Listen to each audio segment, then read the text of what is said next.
ကျွန်တော်တို့ထိုင်မှာနေပြီးတော့သူများလိုမျိုး TikTok short လေးလောက်ချင်တယ်ပြီးတော့ TikTok short လောက်ဖို့ကလည်းကိုပိုင်content လည်းမဖန်တီးတော့ဘူးเนาะကိုပိုင် video တွေလည်းမဖန်တီးတော့ဆိုရင်တော့ခုကျွန်တော် AI video တွေလောက်တော့လိုမျိုးဖန်တီးပြီးတော့ TikTok မှာ commission ခါစားလို့ရတာပေါ့เนาะဒါကတော့ကျွန်တော်ရဲ့ TikTok ကောက်ပေါ့เนาะပြောလို့ဆိုရင်ဒါကတော့ကျွန်တော်ရထားတဲ့ commission ခါပေါ့เนาะအခုကတော့ loss ဘာသာထောင်ကျော်လာတော့ရတာပေါ့เนาะပြောလို့ဆိုရင်တော့ TikTok short video တွေအကယ်လို့ view များများတော့သူကဒေါ်လာတွေလည်းရတာပေါ့နော်ဒါကတော့ကျွန်တော်ရထားတဲ့ဒေါ်လာတွေပေါ့ပြီးတော့လို့ဆိုရင်တော့ကျွန်တော်ဒီ TikTok short လောက်ပေါ့ကျွန်တော်ရဲ့ TikTok ကောက်မှာအနေနဲ့ follow 1000လောက်ရှိရပါမယ်ဒီလို AI video တွေဖန်တီးတတ်ခြင်းတွေဆိုရင်တော့ကျွန်တော်ဒီ video တွေမှာအစားအသောက်တေချာလေးဆင်ပြပေးသွားမှာပေါ့နော်ကျွန်တော် PC ကြောင်းညာပေါ်တဲ့ကျွန်တော် TikTok ထဲမှာဝင်ပြီးတော့ကျွန်တော်ဒီကြောင်းညာမဲ့ PC ကိုတက်ပေါ်တော့ရမှာပေါ့နော်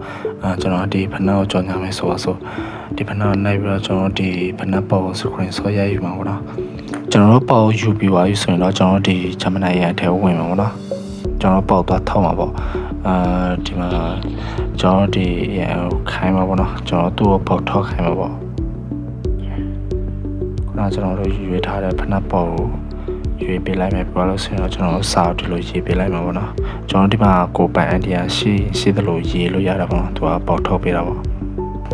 Okay ကျွန်တော်ကတော့ဒီလိုမျိုးရေးပေးလိုက်တာပေါ့နော်ပြောရင်တော့ခဏလေးစောက်ရုံတော့သူကပေါက်ထုတ်ပေးမှာပေါ့ Okay ဒါဆိုရင်တော့ကျွန်တော်တို့ပေါက်ရလာပြီပေါ့နော်ပေါက်ရလာပြီဆိုတော့ကျွန်တော်တို့ဒီပေါက်ဆေးလိုက်မှာပေါ့နော်ကျွန်တော်ပေါက်ဆေးပြီးသွားပြီဆိုရင်တော့ကျွန်တော်ဒီ video ထောက်ဖို့အတွက်ကျွန်တော် prompt လိုတာပေါ့နော်ကျွန်တော် prompt ထောက်ဖို့အတွက်ကျွန်တော်ဒီ ChatGPT ထဲကိုသွားမှာပဲ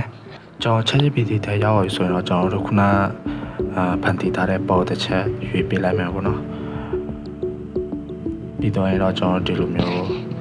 စာရေးပေးလိုက်မှာပေါ့နော်ကျွန်တော် ChatGPT ကိုဒီလိုမျိုးစာရေးပြီးတော့prompt ထောက်ခိုင်းတာပေါ့နော် Okay ဒီလိုမျိုးဆိုတော့သူက prompt ထောက်ပေးလိုက်ပေါ့နော် Okay ဒါဆိုရင်တော့ prompt လေးရလာပြီပေါ့နော်ကျွန်တော်ဒီ prompt copy ယူမှာပေါ့နော်ကျွန်တော် prompt copy ယူလိုက်ပါမယ် Okay ကျွန်တော်တို့ prompt ရလာပြီဆိုရင်တော့ကျွန်တော်တို့ဒီ video ထောက်အောင်ပေါ့နော်ကျွန်တော်ကတော့ဒီခက်ခက်နဲ့ပဲ video ထောက်အောင်ပေါ့နော်ခက်ခက်ပြင်တခြား video ထောက်ရတဲ့နေရာတွေလည်းအများကြီးရှိတာပေါ့နော်ကျွန်တော်ဒီခက်ခက်ပဲထောက်ပါမယ်ခုနကကျွန်တော်တို့ဖန်တီးထားတဲ့ပုံတစ်ချက်ရွေးပြလိုက်ပါမယ်ပေါ့နော်ပြီးတော့ရင်တော့ဒီမှာ editing ဆိုတဲ့နေရာလေးကိုကျွန်တော်တို့ဒီမှာ AI video ဆိုတဲ့နေရာလေးကိုတစ်ချက်နှိပ်ပေးလိုက်ပါမယ်နှိပ်ပြီးတော့ရင်တော့ခုနကကျွန်တော်တို့ဖန်တီးထားတဲ့ပုံရွေးပေးမယ်ပေါ့နော်ပြီးတော့လို့ဆိုတော့ခုနကကျွန်တော် copy ယူထားတဲ့ prompt လေးကိုဒီမှာပြန်ချမှာပေါ့နော်okay ပြီးတော့လို့ဆိုရင်တော့ဒီမှာကျွန်တော် ratio second ယူလို့ရအောင်ဘယ်နှ second လောက်ထောက်ချင်လဲကျွန်တော်10 second ထောက်ပါမယ်ပြီးတော့လို့ဆိုရင်တော့ဒီ generate ဆိုတဲ့နေရာလေးကိုတစ်ချက်နှိပ်လိုက်မှာပေါ့နော်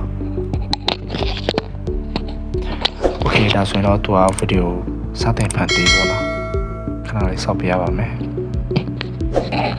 Okay ဒါဆိုရင်တော့ကျွန်တော် video လေးရလာပြီပေါ့နော်video လေးကိုတစ်ချက်ကြည့်လိုက်ပါမယ်ဒါဆိုရင်တော့သူကကြော်ညာတလို့မျိုးဖြည့်သွားပြီပေါ့နော်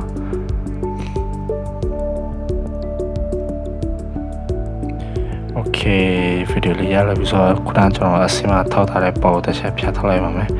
Okay ဒါဆိုရင်တော့ဗီဒီယိုလေးရလာပြီပေါ့နော်ဗီဒီယိုလေးရလာပြီဆိုရင်တော့ကျွန်တော် export ထောက်လိုက်ပါပေါ့နော်